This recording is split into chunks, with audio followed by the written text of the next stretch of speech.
नमस्कार दोस्तों। अभी सो आपका एसएससी सीएचएसएल 2024 का जो एग्ज़ाम हुआ था उसका जो है हम 1 जुलाई 2024 का शिफ्ट फर्स्ट का मैथ्स का पेपर जो है सोल्व कर चुके हैं। आज के इस वीडियो में हम शिफ्ट 2 का मैथ्स का पेपर सोल्व करेंगे और ये आज हमारा प्रैक्टिस सेट 2 है, ठीक है। और पिछले वाला वीडियो आप सभी ने देखा होगा, उसके अंदर जो है जितने भी क्वेश्चंस थे वो सारे के सारे आपको अच्छे से समझ में आए होंगे। अगर आपको किसी भी कोई क्वेश्चन में डाउट हो तो आप कमेंट बॉक्स में पूछ लिया करें, उसका डिटेल्स के साथ सॉल्यूशन जो है मैं टेलीग्राम चैनल पर अपलोड कर दूंगा, ठीक है। तो चलिए फटाफट से स्टार्ट करते हैं आज के क्वेश्चन नंबर फर्स्ट से। अब इसमें देखिए यहाँ पर ये समान अनुपात से प्रश्न दिया गया और इसमें x का मान आपको कैलकुलेट करके बताना है। तो इसमें होता क्या है कि यहाँ पर इन दोनों का रेशियो और इन दोनों का रेशियो आपस में बराबर होता है। तो यहाँ पर देखिए 2 की पावर 3 का तो मतलब 8 हो गया और बट्टे के अंदर यहाँ पर ये आ जाएगा 8 की पावर 5.06 और ये बराबर की साइड 8 की पावर माइनस का ये 4.06 आपके पास हो जाएगा, बट्टे के अंदर यहाँ पर x हो जाएगा। अब देखिए जिन्होंने मैथ्स अच्छे से पढ़ रखे, अच्छे से प्रैक्टिस किया तो उनको तो ये डायरेक्ट दिखाई पड़ रहा होगा। भाई यहाँ पर देखिए 8 की पावर 1 आप लिख सकते हैं और यहाँ पर ये देखिए ऊपर जाकर पावर माइनस होगी तो यहाँ पर 8 की पावर माइनस 4.06 बनेगा और ये पूरा वाला टर्म इस वाले टर्म से कट जाएगा।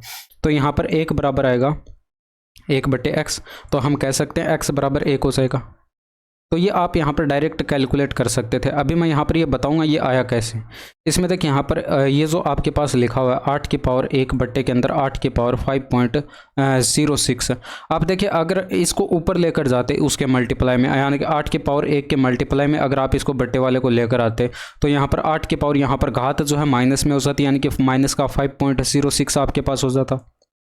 अब आपको पता है यहाँ पर बेस सेम हो तो यहाँ पर घातें जुड़ जाती हैं। तो 8 की पावर 1 माइनस का यह 5.06 आप एक में ऐड करा देंगे तो यहाँ पर 8 की पावर माइनस का 4.06 आपके पास बचेगा। अब यहाँ पर देख सकते हैं इस वाले टर्म की जगह आप यहाँ पर जो है ये वाला टर्म लिख सकते हैं। इसमें अगर आप जैसे आप इसकी जगह 8 की पावर माइनस 4.06 लिखेंगे तो ये इधर से ये वाला टर्म जो है इधर की साइड बट्टे में आएगा और ये इस वाले टर्म से पूरा टर्म कट जाएगा। तो इसी तरह से मैंने जो है इसको डायरेक्ट कैलकुलेट कर दिया था और ये आप दिमाग में भी सोच सकते हैं। यहाँ पर बेस सेम है तो यहाँ पर ऊपर जाकर घातें माइनस होगी, एक में से 5.06 घटाते तो 8 की पावर माइनस 4.06 बनता, ठीक है। तो सिंपल सा प्रश्न था, आसान सा था। इसमें देखिए किस महीने में जो है खरबूजे की बिक्री सबसे कम थी और यह उस महीने में जो है संतरे की बिक्री से कितनी अधिक थी। तो यहाँ पर आपको डेटा क्लियर दिखाई नहीं पड़ रहा होगा, बाकी इंग्लिश वाले यहाँ पर इसको पढ़ सकते हैं और इसमें डेटा भी आपको क्लियर दिखाई पड़ रहा होगा। In which month was the sale of melons the lowest, यानी कि यहाँ पर आपको मेलन्स का आपको यहाँ पर देखना है डेटा किस महीने के अंदर जो है सबसे कम था। तो आप यहाँ पर मेलन का देखते तो आपके पास यहाँ पर जो है ये जून महीने के अंदर जो है सबसे कम दिखाई पड़ रहा है। भाई यहाँ पर 33 लिखा हुआ है, यहाँ पर 58 लिखा हुआ है और यहाँ पर 20 लिखा हुआ है। तो सबसे कम बिक्री जो है यहाँ पर जून महीने के अंदर हुई है, ठीक है। अब इसी महीने के अंदर आपको देखना है, इसी महीने के अंदर आपको देखना है कि संतरे की बिक्री से कितना अधिक है। भाई ऑरेंज का अगर आप यहाँ पर देखते तो येलो कलर वाला है और यहाँ पर येलो कलर वाला आपके पास यहाँ पर डेटा जो है 17 लिखा हुआ है। अगर नहीं दिखाई पड़ रहा तो मैं यहाँ पर ये लिख रहा हूँ, ये 17 लिखा हुआ है और ये आपके पास यहाँ पर ग्रीन वाला मेलन का जो है यहाँ पर ये 20 लिखा हुआ है। ये इससे कितना ज़्यादा दिखाई पड़ रहा है, 3 ज़्यादा दिखाई पड़ रहा है। तो पहले तो देखिए जून माह आपके पास यहाँ पर करेक्ट आंसर होता और ये अप्रैल और यहाँ पर मई वाले कैंसिल हो जाते हैं। और यहाँ पर जून के अंदर देखिए कितना अधिक है संतरे की बिक्री से, यहाँ पर मेलन की बिक्री कितना अधिक है, 3 अधिक है। तो यहाँ पर जून 3 जो है ये आपके प्रश्न का करेक्ट आंसर हो जाता।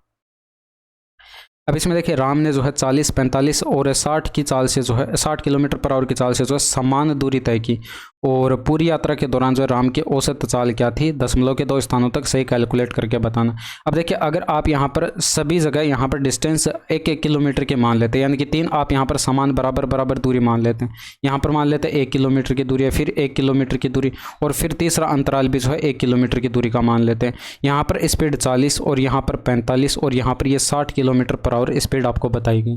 तो आप देखिए एवरेज स्पीड कैलकुलेट करते तो मैंने आपको बार बार बताया यहाँ पर एवरेज स्पीड इक्वल टू क्या हो जाता है, total distance upon total time. तो टोटल डिस्टेंस देखिए यहाँ पर 1-1 किलोमीटर करेंगे तो 3 किलोमीटर की टोटल डिस्टेंस हो गई बट्टे के अंदर। यहाँ पर पहले 1 किलोमीटर की दूरी 40 की स्पीड से कवर की गई, यानी कि 1/40 आपके पास यहाँ पर टाइम हो जाएगा। भाई आप दूरी बट्टे चाल करते टाइम आता है, इसी तरह से यहाँ पर 1/45 अगले अंतराल में, फिर यहाँ पर 1/60 अगले अंतराल में टाइम लगता, ऐड कर देते यहाँ पर बट्टे के अंदर टोटल टाइम हो जाता। तो ये total distance upon total time किया तो ये आपके पास यहाँ पर एवरेज स्पीड आ जाएगी, ठीक है। अब यहाँ पर आप देखिए इसको सोल्व सोल्व करते, यहीं पर अगर आप कैलकुलेशन देखिए डायरेक्ट कराते हैं तो आपका टाइम बच जाएगा। इसमें देखिए यहाँ पर 45 और 60 का एलसीएम आपको दिखाई पड़ रहा है 180 हो जाएगा, क्योंकि 180 छोटी से छोटी संख्या जो कि आपके पास दी गई दोनों डेटाओं से डिवाइड है। अब यहाँ पर आप क्या करेंगे, 40 और 180 का यहाँ पर आप एलसीएम लेंगे, तो 40 और 180 यहाँ पर जो है 20 से डिवाइड है, ये 2 बार डिवाइड हो जाएगा, ये 9 बार डिवाइड हो जाएगा। अब 9 और 2 का एलसीएम तो 18 हो गया।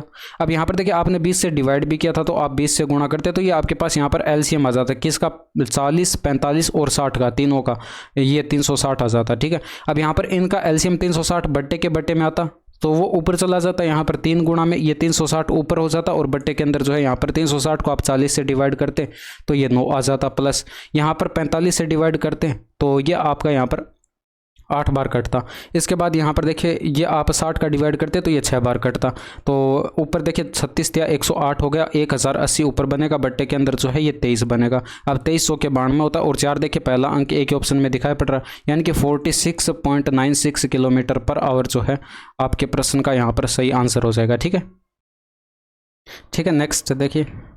अब इसमें देखिए पिछले वर्ष एक इलेक्ट्रिक बाइक का मूल्य आपको यहाँ पर बताया गया था, इस वर्ष इसके मूल्य में 30% की कमी है, इस वर्ष इलेक्ट्रिक बाइक का मूल्य क्या होगा। देखिए 30% की कमी है, इसकी फ्रैक्शन वैल्यू 3/10 होती है, यानी कि पिछले वर्ष अगर हमारे पास 10 थी तो इस वर्ष हमारे पास 3 की कमी हो जाएगी, यानी कि पिछले वर्ष 10 थी तो 3 की कमी होने पर इस वर्ष हमारे पास 7 यूनिट जो है उस इलेक्ट्रिक बाइक का मूल्य रहा होगा। जबकि पिछले वर्ष जो है वो आपको यहाँ पर मूल्य बताया गया था प्रश्न में 1,25,000 था, तो यहाँ पर आप 10 से डिवाइड करते तो ये आपके पास यहाँ पर 12,500 गुणा लिखा हुआ है डेटा।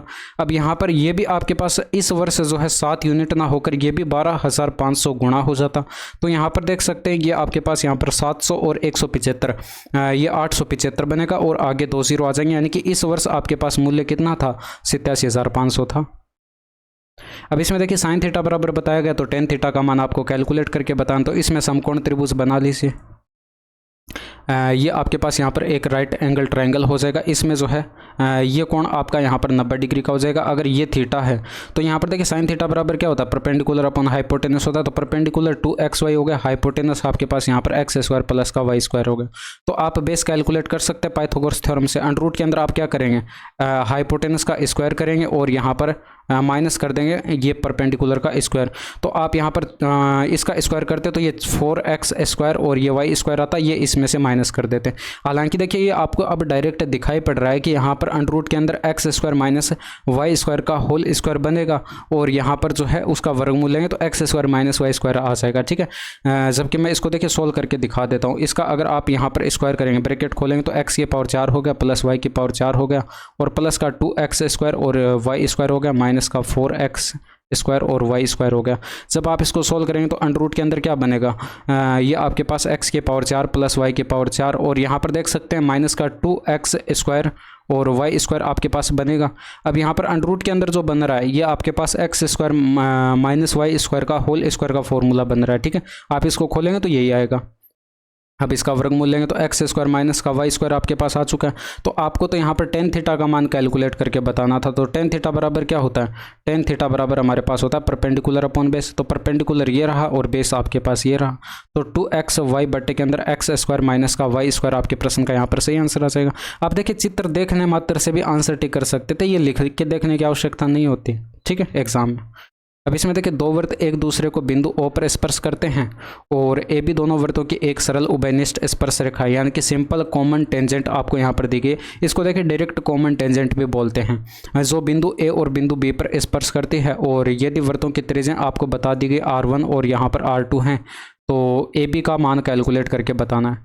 तो इसमें देखिए डायग्राम कैसे बनता है, ये पीछे मैंने आपको जब 2023 के जो है SSC CHSL के PYQs करवाए थे, तो उसमें डिटेल्स के साथ जो है मैं इस तरह के क्वेश्चंस उनका सॉल्यूशन जो है मैंने करवाया है। अब इसके अंदर देखिए यहाँ पर ये दो सर्किल आपको दे रखे हैं जो कि यहाँ पर किसी बाह्य बिंदु O पर स्पर्श कर रहे हैं। इनकी यहाँ पर उभयनिष्ठ स्पर्श रेखा कुछ इस तरह से स्पर्श करती हुई जाएगी दोनों वृत्तों को। ये ए पर स्पर्श कर रही है और ये यहाँ पर बी पर स्पर्श कर रही है। अगर हम यहाँ पर इन दोनों वृत्तों के केंद्रों को आपस में मिला दें तो ये केंद्रों के बीच की दूरी होगी। अब यहाँ से लेकर यहाँ तक जो है इस वृत्त की त्रिज्या R1 मान लेते हैं और यहाँ से इस केंद्र से लेकर यहाँ तक जो है ये R2 त्रिज्या मान लेते हैं इस वृत्त के। तो दोनों केंद्रों के बीच की दूरी को हम यहाँ पर डिस्टेंस D से लिखते हैं। दोनों केंद्रों के बीच की दूरी को हम यहाँ पर D से लिखते हैं। अब यहाँ पर ये डी बराबर आप देख सकते हैं R1 प्लस R2 हो जाएगा, R1 प्लस R2। और यहाँ पर जो आप अब इस ए बी का मान यानी कि डायरेक्ट कॉमन टेंजेंट जो बन रही है इसका मान आप यहाँ पर कैलकुलेट कर सकते हैं। ए बी बराबर ये आपको डायरेक्ट फॉर्मूला याद रखना था, अंडर रूट के अंदर क्या हो जाएगा, ये डी का स्क्वायर माइनस का हो जाएगा R1 माइनस R2 का होल स्क्वायर। अब देखिए यहाँ पर ट्रांसवर्स कॉमन टेंजेंट बनती है तो वो यहाँ पर इस तरह से तिरछी बनती है, दोनों वर्तों को स्पर्श करती है और इस वर्त जो है दूर दूर बनते हैं। और उसमें जो है यहाँ पर आप स्पर्श रेखा की लंबाई अगर आप कैलकुलेट करते ट्रांसवर्स कॉमन टेंजेंट की तो त्रिज्याओं को ऐड करके स्क्वायर करके माइनस करते, वो आगे आएगा तो मैं बताऊंगा उसका फॉर्मूला भी, ठीक है। अब अंडर रूट के अंदर आप यहाँ पर क्या करेंगे, डी का मान कैलकुलेट करेंगे तो यहाँ पर देखिए R1 आपके पास 9 है, R2 आपके पास 4 है, ऐड करेंगे तो 13 आपके पास डी का मान है, तो 13 का स्क्वायर किया माइनस R1 माइनस R2 करेंगे, यानी कि यहाँ पर आप कैलकुलेट कर लीजिए भाई R1 माइनस R2 अगर आप कैलकुलेट करेंगे 9 में से 4 माइनस करेंगे, दोनों का डिफरेंस ये आपको 5 डायरेक्ट दिखाई पड़ रहा था, 5 का स्क्वायर इसमें से माइनस करेंगे, ठीक है। अंडर रूट के अंदर 13 का स्क्वायर 169 169 होता है और इसमें से अगर आप 25 माइनस करते हैं तो 144 बचेगा और 144 का वर्गमूल जो है 12 हो जाएगा, यानी कि 12 सेंटीमीटर आपके प्रश्न का सही आंसर था। अब देखिए कंसेप्ट पता था और अगर फॉर्मूला पता था तो आपके पास यहाँ पर आंसर जो है इन 3 लाइन के अंदर आ रहा था। ये 3 लाइन आपको यहाँ पर लिखनी पड़ती, भाई आप डायरेक्ट कैलकुलेट करते तो आपके पास यहाँ पर 3 लाइन के अंदर कुछ ही सेकंड के अंदर आंसर आ जाता, ठीक है। अब इसमें देखिए यहाँ पर एक लंबवर्तीय बेलन के वक्र पृष्ठीय क्षेत्रफल और आयतन के संख्यात्मक मानों के बीच का अनुपात बताया गया, और यदि बेलन की त्रिज्या और ऊंचाई के बीच का अनुपात आपको बताया गया तो बेलन का कुल पृष्ठीय क्षेत्रफल कैलकुलेट करके बताना। देखिए यहाँ पर बेलन का वक्र पृष्ठीय क्षेत्रफल का फॉर्मूला 2πr से होता है, ये आपको सभी को पता है। वॉल्यूम का फॉर्मूला जो है ये πr²h होता है। अब यहाँ पर अगर आप रेशियो बनाते तो ये 2:3 बनना चाहिए था, यहाँ पर प्रश्न में दिया गया था। अब यहाँ पर आप सोल्व कर लीजिए भाई, यहाँ पर देखिए एक आर से ये आर कट गया, पाई से पाई कट गया, एच से एच कट गया, 2 से ये 2 कट गया, ये एक बार कटेगा, ऊपर भी आपके पास 1 बचा। अब 1/r बराबर 1/3 है तो r बराबर आप लिख सकते 3 हो जाएगा। अब r बराबर आपके पास 3 है और यहाँ पर प्रश्न में जो है त्रिज्या और हाइट का रेशियो बताया गया था 3:7 है, तो यहाँ पर देखिए r भी आपके पास त्रिज्या जो है वो 3 यूनिट यहाँ पर कैलकुलेट होकर आई थी, तो यानी कि यहाँ पर इस 3 यूनिट का मान 3 है, यानी कि डेटा 1 गुणा है, तो ये भी आपके पास यहाँ पर 1 गुणा होता, यानी कि हाइट भी 1 गुणा होती, तो ये भी आपके पास यहाँ पर 7 यूनिट की हाइट होती। ये बेसिक सी चीज़ें थी, आप यहाँ पर डायरेक्ट भी इसको दिमाग में सोच सकते थे। अब यहाँ पर देखिए आपको टोटल सरफेस एरिया बेलन का जो है यहाँ पर टोटल सरफेस एरिया कुल पृष्ठीय क्षेत्रफल कैलकुलेट करना था। इसका फॉर्मूला होता है 2πr ब्रैकेट के अंदर h प्लस का r, यहाँ पर ये फॉर्मूला होता है। तो 2π की वैल्यू आप यहाँ पर नहीं रखते और r का मान यहाँ पर 3 रखते और इनटू के अंदर आपके पास ब्रैकेट के अंदर ये 7 आ जाता प्लस कि ये अंदर ये 3 आ जाता, तो 3 दूनी का 6 हो जाता, इनटू में 10 करते ये 60π आपके पास यहाँ पर सेंटीमीटर स्क्वायर में जो है टोटल सरफेस एरिया बनता, ठीक है। अब इसमें देखिए 2 लड़कों में से जो है बड़े लड़के की आयु आपको यहाँ पर छोटे लड़के की आयु की 3 गुनी बताई गई। 9 वर्ष पहले ये छोटे की आयु से 5 गुना थी, तो यहाँ पर जो है प्रत्येक की वर्तमान आयु कैलकुलेट करके आपको यहाँ पर बतानी है। अब यहाँ पर देखिए अगर आप बड़े लड़के को लिखते ओल्डर बॉय, ये आपके पास यहाँ पर ओल्डर बॉय हो जाएगा, और यहाँ पर जो छोटा बॉय है वो आपके पास यहाँ पर यंगर बॉय हो जाएगा, ठीक है, YB से मैं लिख रहा हूँ। अब यहाँ पर देखिए ये आपके पास जो बड़ा लड़का था उसकी आय जो है छोटे लड़के की तुलना में यहाँ पर आय नहीं आयु यहाँ पर जो है 3 गुना थी, तो ये आपके पास यहाँ पर 3:1 बनता। लेकिन यहाँ पर देखिए मैं इसको नीचे लिख देता हूँ क्योंकि हमें 9 वर्ष पहले जाना था, तो इसको मैं यहाँ पर नीचे लिखता हूँ, ये आपके पास यहाँ पर 1:3 बनेगा, ठीक है।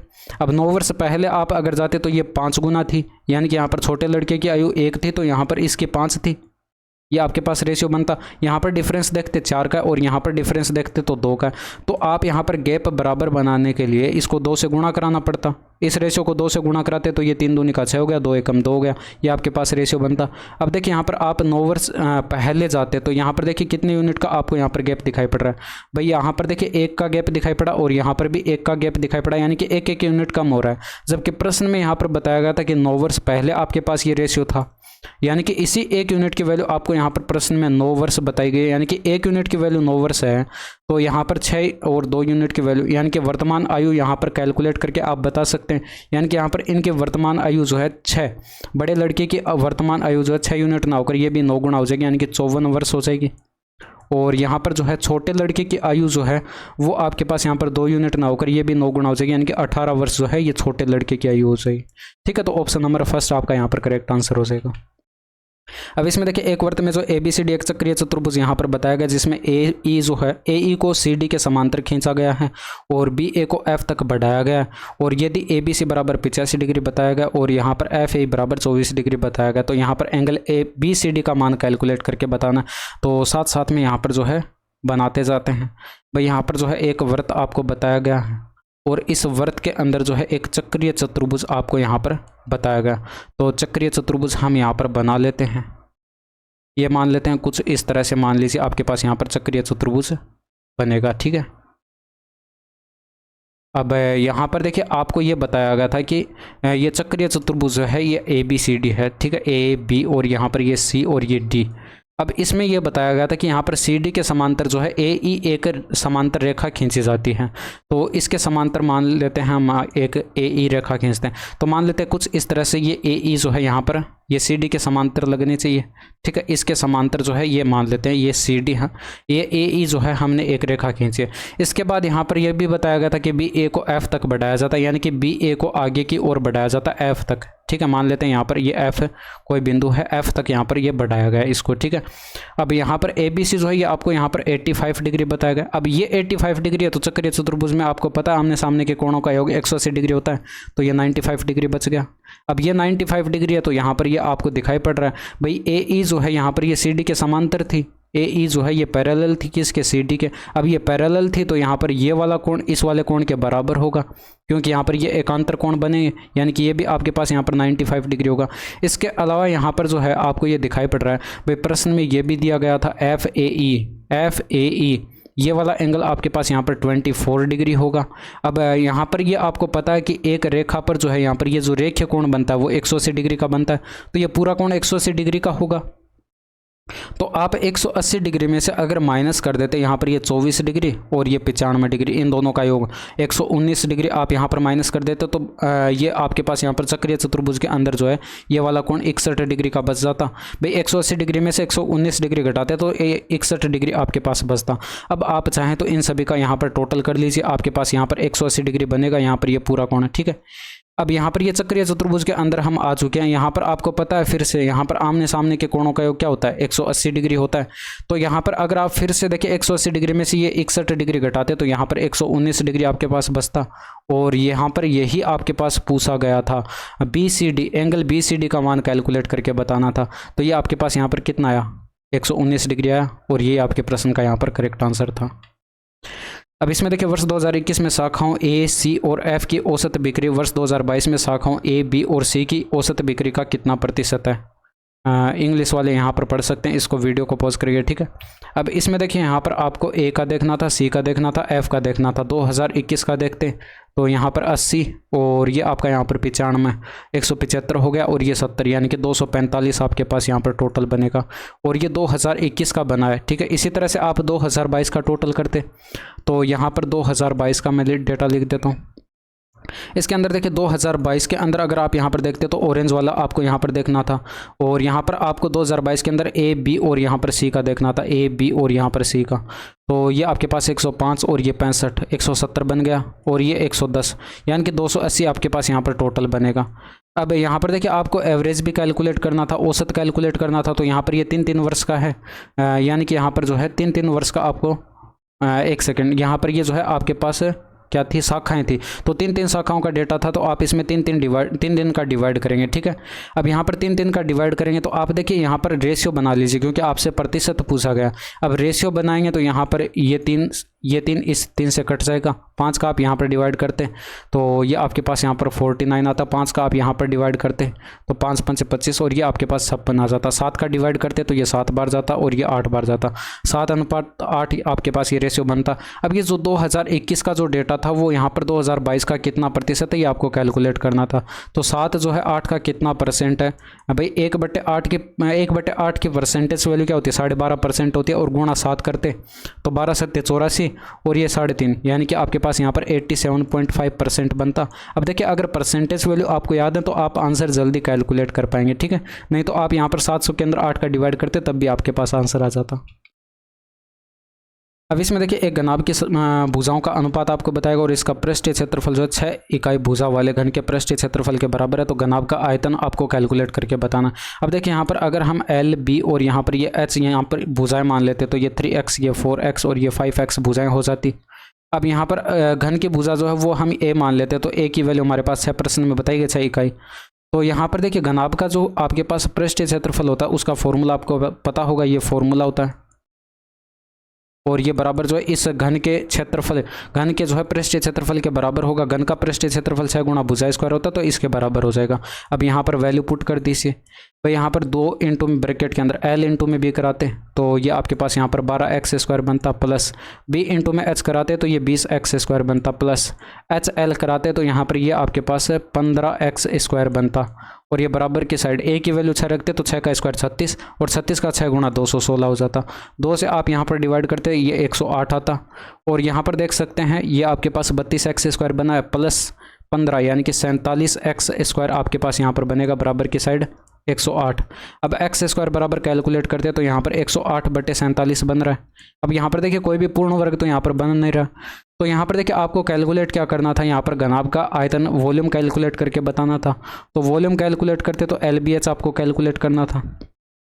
L का मान आप यहाँ पर 3x रखते इंटू में 4x इंटू में 5x रखते तो 500 के 20 या 60 x क्यूब आपके पास बनता। अब यहाँ पर x की वैल्यू अगर आप √108/47 यहाँ पर रखते तो आपका क्वेश्चन यहाँ पर कैलकुलेटिव हो जाता।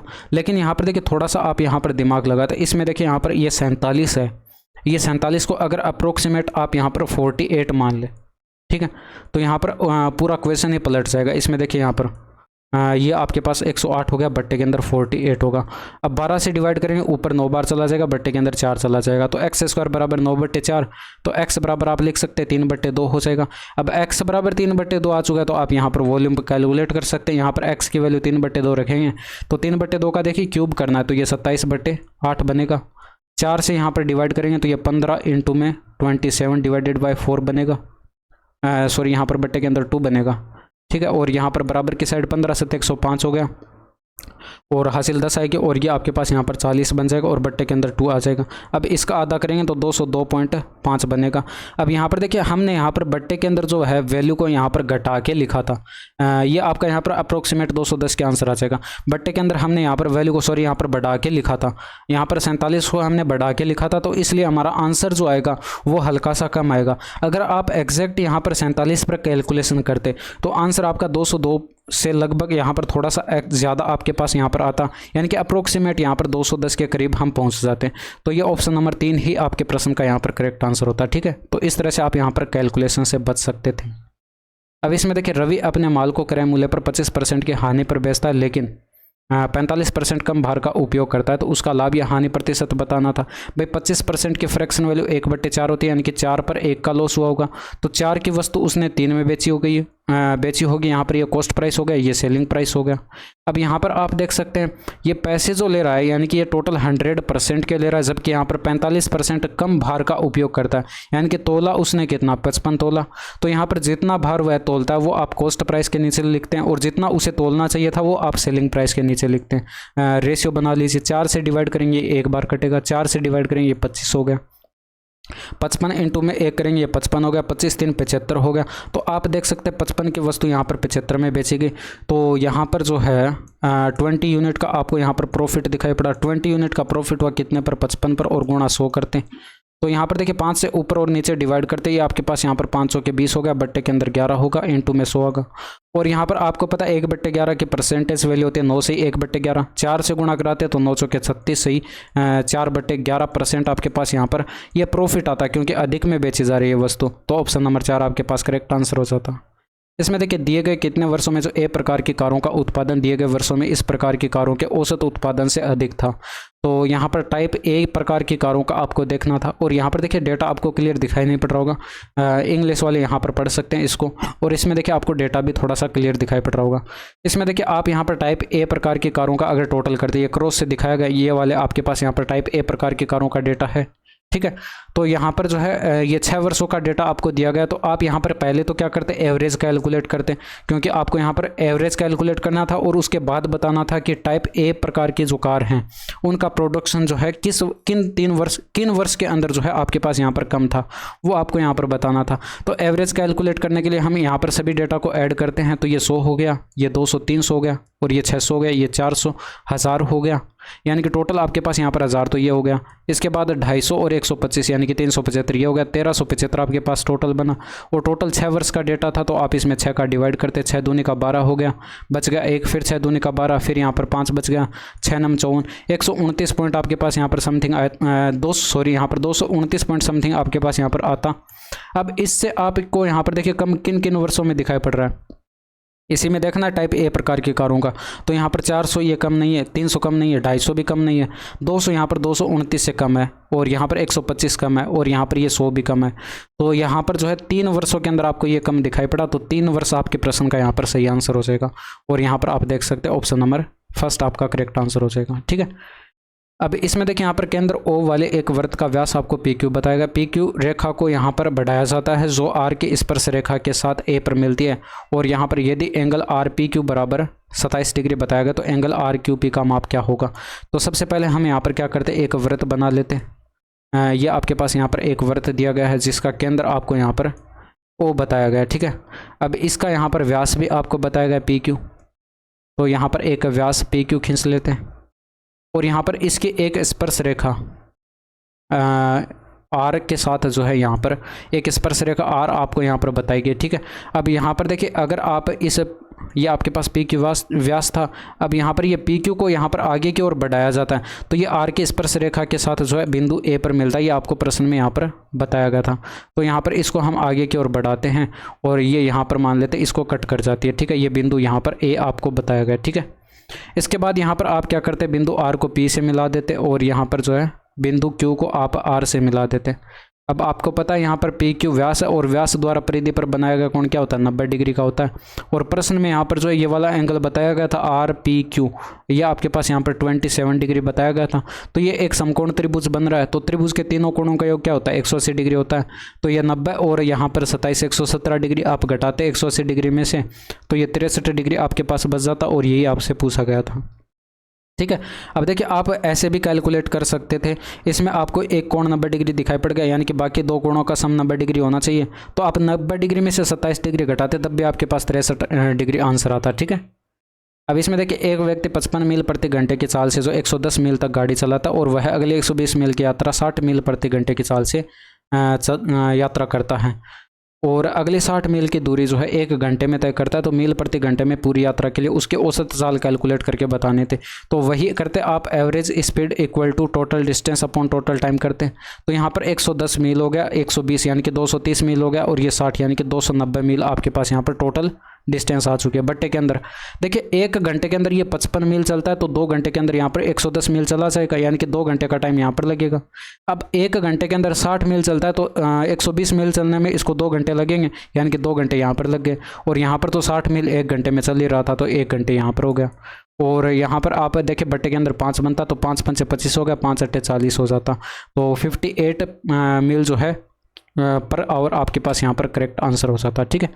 अब इसमें देखिए रेशमा ने साधारण ब्याज पर 12 लाख का ऋण उतने ही वर्षों के लिए लिया जितनी ब्याज की दर है, यानी कि यहाँ पर टाइम और रेट ऑफ इंटरेस्ट जो है वो बराबर बता दिए गए।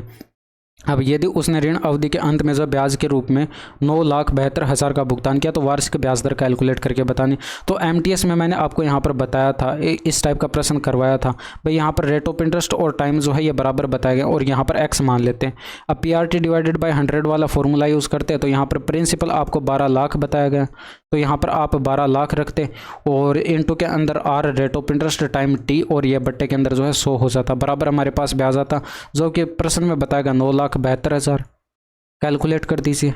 अब यहाँ पर देखिए आर की वैल्यू आप एक्स रखते, टी की वैल्यू भी एक्स रखते, और यहाँ पर देखिए ये आपके पास 2 0 से 2 0 कट जाती है, ये 3 0 से ये 3 0 कट जाते हैं।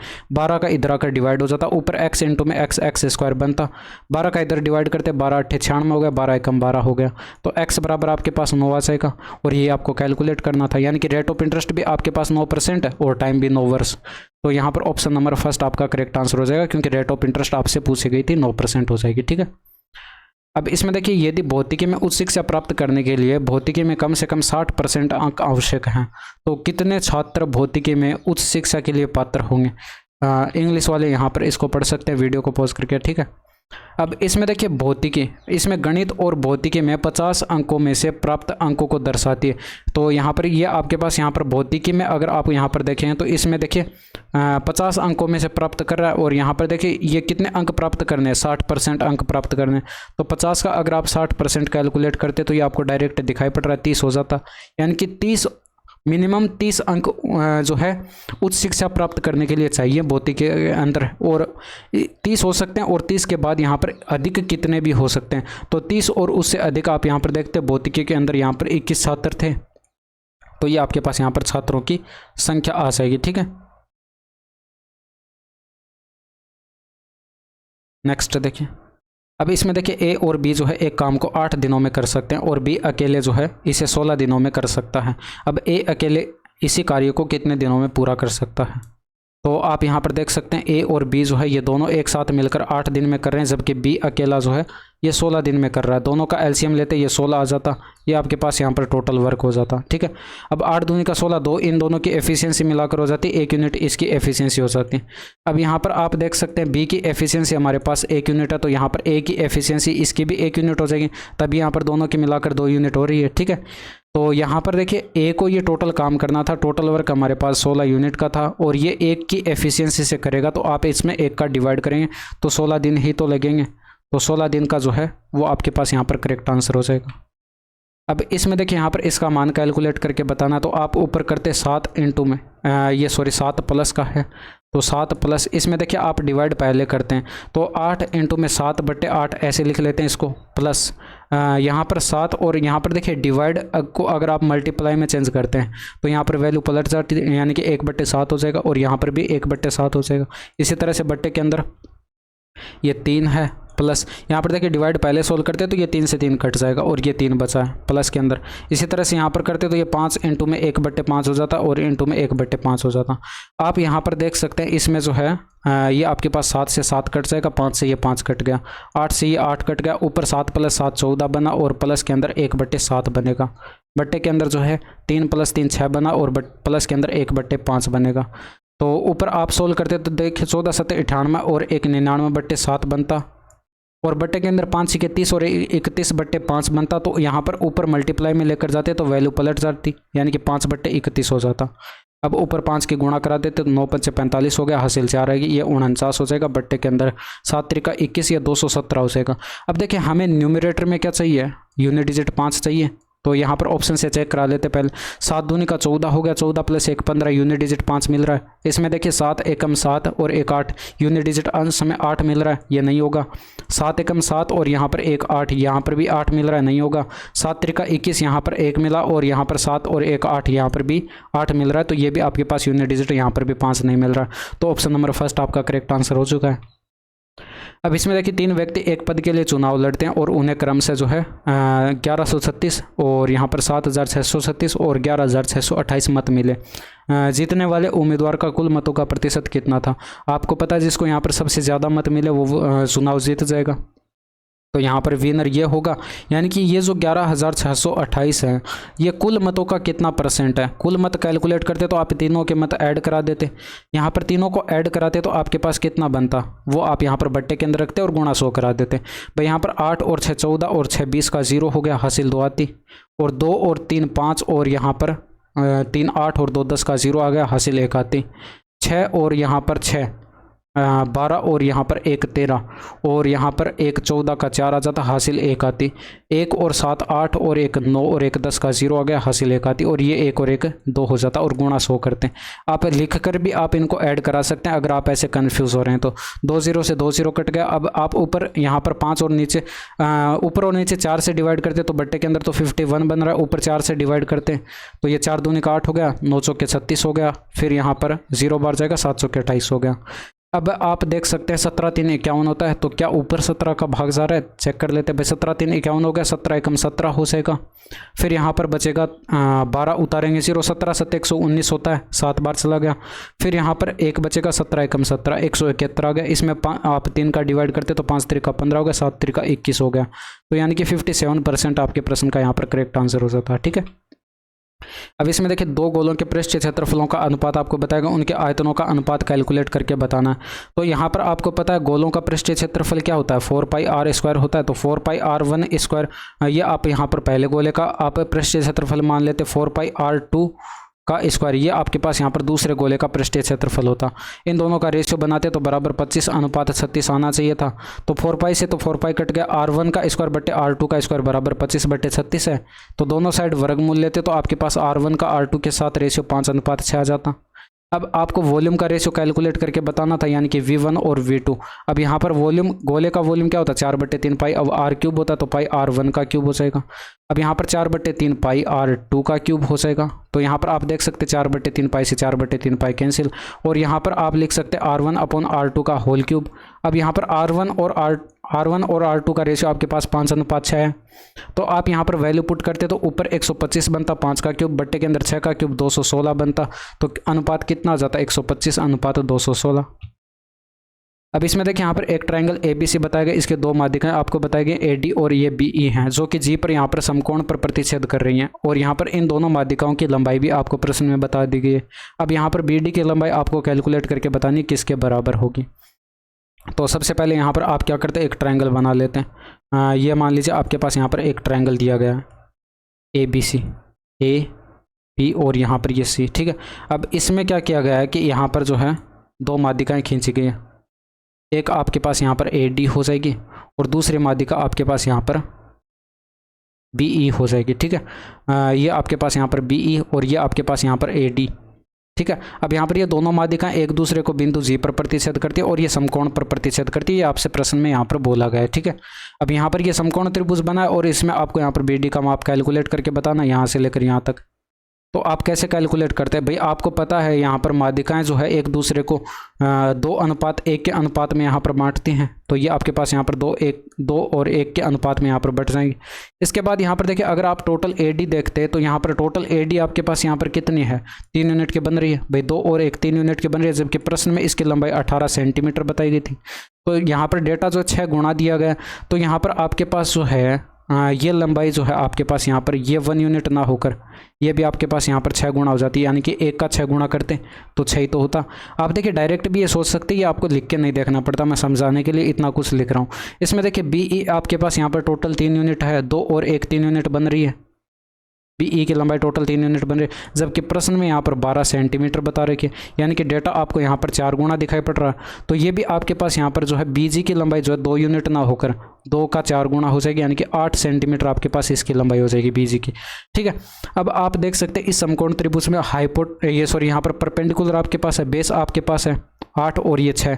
तो आप यहाँ पर BD की लंबाई कैलकुलेट कर सकते हैं। BD बराबर क्या हो जाएगा, पाइथागोरस थ्योरम लगा दीजिए। अंडर रूट के अंदर क्या करेंगे, परपेंडिकुलर 8 का स्क्वायर करेंगे प्लस बेस का यहाँ पर 6 का स्क्वायर करके ऐड कर देंगे। तो 64 प्लस का 36 अंडर रूट के अंदर 100 बनेगा और 100 का वर्गमूल क्या होता है 10 सेंटीमीटर, आंसर आ जाएगा। ठीक है, अब इसमें देखिए यहाँ पर यदि 75 खिलौनों में से 18 खिलौने लड़कों के लिए और शेष लड़कियों के लिए, तो लड़कियों के खिलौनों का प्रतिशत कैलकुलेट करके बताना। देखिए यहाँ पर अगर आप लड़कियों के लिए खिलौनों की संख्या कैलकुलेट करें तो यहाँ पर टोटल 75 खिलौने थे, इसमें से जो लड़कों के खिलौने थे 18 वो माइनस कर देंगे। तो यहाँ पर 15 में से 8 गया, 7 बच गया, 6 में से 1 गया, 5 बच गया, यानी कि 57 खिलौने जो है लड़कियों के लिए थे। ये जो 57 खिलौने हैं ये टोटल 75 खिलौने जो थे उनका कितना परसेंट है यही आपको कैलकुलेट करना था। तो आप यहाँ पर देख सकते हैं 25 से ये 3 बार कट गया, ये 4 बार कटेगा। अब यहाँ पर 19 3 57 था और 19 4 76 जो है ये आपके प्रश्न का यहाँ पर 76% जो है ये आपके प्रश्न का यहाँ पर करेक्ट आंसर हो जाएगा। ठीक है।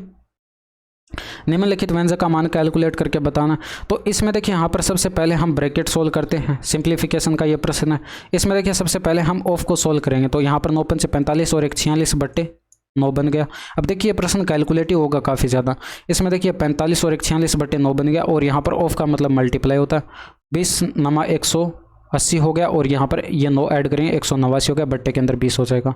अब देखिए यहाँ पर 2 से आप 9 से डिवाइड करते हैं, 9 दूनी का 18, 9 एकम 9 21 आ जाता। 2 से डिवाइड करते ही आपके पास 10 आ जाता। 2 से डिवाइड करते ही 23 आ जाता। ठीक है, ये आपके पास इसका मान आ चुका है। अब इसके यहाँ पर देखिए ये इधर आपके पास यहाँ पर 8 सत्ते 56 और यहाँ पर 7 63 बट्टे 8 भी था। अब यहाँ पर इसको गुणा में चेंज करते हैं, तो यहाँ पर ये जो आपके पास इसका मान आया था ये पलट जाता, यानी कि 10 ऊपर चला जाता और बट्टे के अंदर आ जाता। ये 23 इंटू में 21। अब यहाँ पर देख सकते हैं 21 3 63 हो गया, और 2 से काटेंगे ये 4 हो गया, और यहाँ पर 2 से काटेंगे ये 5 हो गया। अब यहाँ पर ऊपर देख सकते हैं 5 3 15 बना, और बट्टे के अंदर 23 के 92 आपके पास बना। ये इस ब्रैकेट का मान हमारे पास आ चुका है, ये आप यहाँ तक ध्यान में रखेंगे। ठीक है, अब इस वाले टर्म पर आ जाते हैं। इसमें भी आप ऑफ को पहले सोल्व करेंगे, तो यहाँ पर आप देख सकते हैं 5 3 15 1 16 बट्टे 3 हो गया। ऑफ का मतलब मल्टीप्लाई, और ये 5 बट्टे 2 हो जाएगा। तो 2 से आप डिवाइड करेंगे 8 बार कटेगा, यानी कि आपके पास 8 पंचे 40 बट्टे 3 आ जाएगा। ठीक है, अब यहाँ पर इधर आपके पास देखिए 4 दूनी का 8 है, एक 9 बट्टे 2 बनेगा, तो ये 9 बट्टे 2। अब यहाँ पर जो इसका मान आया था इसको आप गुणा में चेंज करेंगे, तो यहाँ पर इसका जो मान आया था वो पलट जाएगा, यानी कि इसमें ये 3 जो है ऊपर चला जाएगा और बट्टे के अंदर 40 आ जाएगा। ठीक है, तो यहाँ पर आप सोल्व करेंगे तो ये आपके पास 9 3 27 बट्टे 20 40 का 2 गुणा 80 बनेगा। ठीक है, अब यहाँ पर गुणा में आपके पास यहाँ पर 4 बट्टे 7 था, तो 4 बट्टे 7, और गुणा में आप इस वैल्यू को रख देंगे 27 बट्टे 80। तो आप देख सकते हैं 4 से ये 20 बार कटेगा, तो यहाँ पर बराबर की साइड आपके पास कितना बना है 27 बट्टे 140 बना है। ठीक है, तो आपके पास यहाँ पर इस वाले पूरे टर्म का मान जो है कितना है 27 बट्टे 40 आया, और इस वाले पूरे टर्म का मान आपके पास यहाँ पर 15 बट्टे 92 आया है। ठीक है, अब यहाँ पर ये लास्ट में 1 बट्टे 2 दे ही रखा है। अब आप कैलकुलेट कर लीजिए। इसके अंदर देखिए कैलकुलेशन अब काफ़ी ज़्यादा होगी। इसमें देखिए 15, ये आपके पास यहाँ पर 27 बट्टे 140 है, और यहाँ पर माइनस का निशान था बीच में, और इसका मान आया था 15 बट्टे 92, और ये लास्ट में प्लस का 1 बट्टे 2 था। तो आप यहाँ पर क्या करेंगे 27 बट्टे 140 हो गया, और यहाँ पर इन दोनों टर्म को एक साथ सोल्व कर लेते हैं। तो यहाँ पर ये प्लस के अंदर ये देखिए ऊपर माइनस का 15 आ जाएगा, बट्टे के अंदर देखिए 92, और ये 2 का एलसीएम तो 92 ही आएगा, प्लस के अंदर 2 का भाग करेंगे तो ये 46 हो जाएगा ऊपर। ठीक है, इसके बाद यहाँ पर इसको सोल्व करेंगे तो ये आपके पास क्या बनेगा, ये 27 बट्टे 140 हो गया, और यहाँ पर प्लस के अंदर 15 इसमें से माइनस करेंगे 31 बच गया, और बट्टे के अंदर जो है 92 92 आ जाएगा। अब आपको करना क्या है, यहाँ पर ये जो बट्टे के अंदर देखिए 40 है, बट्टे के अंदर यहाँ पर 140 है, और ये 92 जो है, इन दोनों का आप एलसीएम लेंगे। ठीक है, अब एलसीएम लेंगे तो ये आप अपने तरीके से ले लीजिएगा।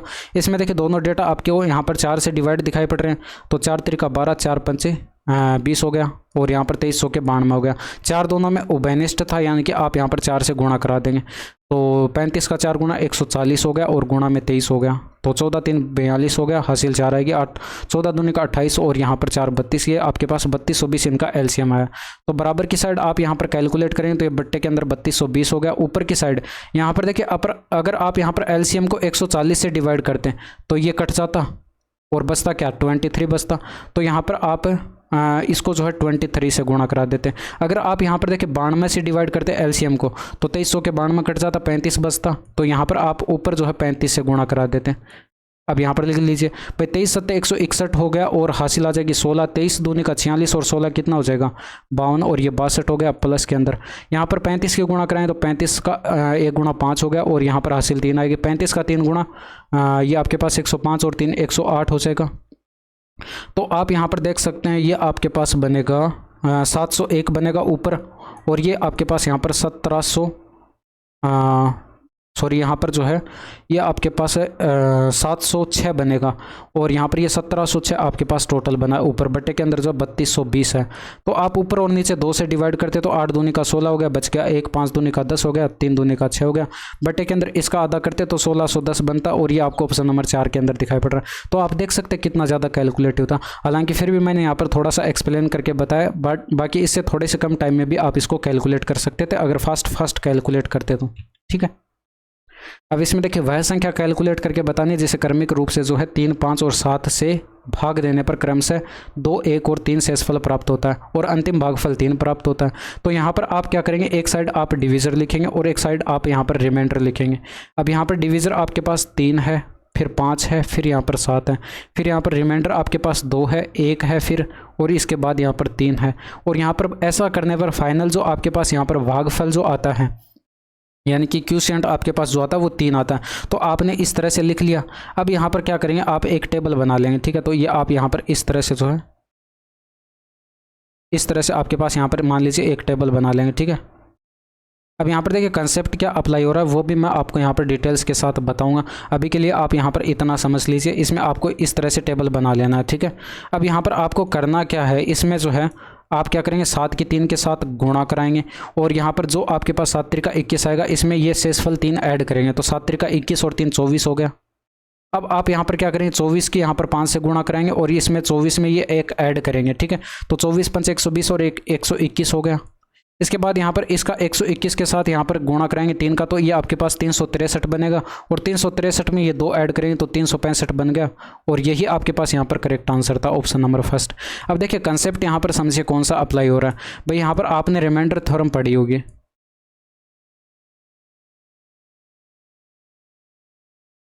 रिमाइंडर थ्योरम आपने यहाँ पर पढ़ी होगी। रिमाइंडर थ्योरम में क्या होता है कि यहाँ पर भाज्य बराबर होता है भाजक इनटू में भागफल प्लस का शेषफल।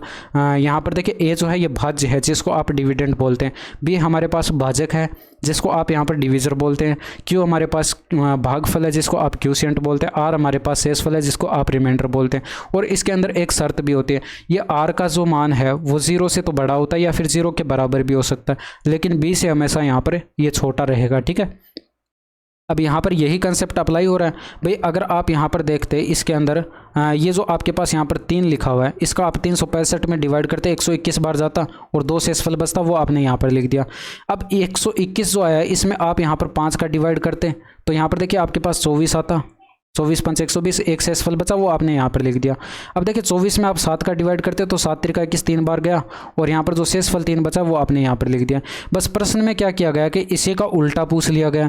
अब इसी का उल्टा आप करते तो यहाँ पर देखिए आप डिवीज़र जो आपके पास यहाँ पर भाजक जो है उसका आप यहाँ पर भागफल के साथ गुणा कराते, यहाँ पर यही किया गया भाजक इंटू में भागफल, और प्लस आप यहाँ पर ये शेषफल करते, यहाँ पर प्लस शेषफल किया गया तो यहाँ पर ये शेषफल 3 ऐड करते, देखिए 7 त्रिका 21 और 3 ऐड करते तो 24 बनता, यानी कि आपके पास यहाँ पर भाज्य आ चुका है ये आपके पास यहाँ पर, ठीक है, इसके लिए। लेकिन यहाँ पर इसके लिए तो ये भागफल है। अब यहाँ पर देखिए 5 और इंटू में 24 करते हैं, यानी कि भाजक इंटू में भागफल करते प्लस शेषफल करते तो ये भाज्य आता। इसी तरह से यहाँ पर भाजक इंटू में भागफल प्लस का शेषफल करते तो ये आपके पास यहाँ पर भाज्य यानी कि डिविडेंड आपके पास आता, और यही फाइनल डिविडेंड जो है आपसे पूछा गया था, ये 365 हो जाता, ठीक है। तो ये कंसेप्ट यहाँ पर था। तो यहाँ तक की वीडियो कैसी लगी कमेंट करके ज़रूर बताएगा। बाकी मिलते हैं आपसे नेक्स्ट वीडियो में। That's all for today. Thank you, धन्यवाद, बाय बाय, टेक केयर।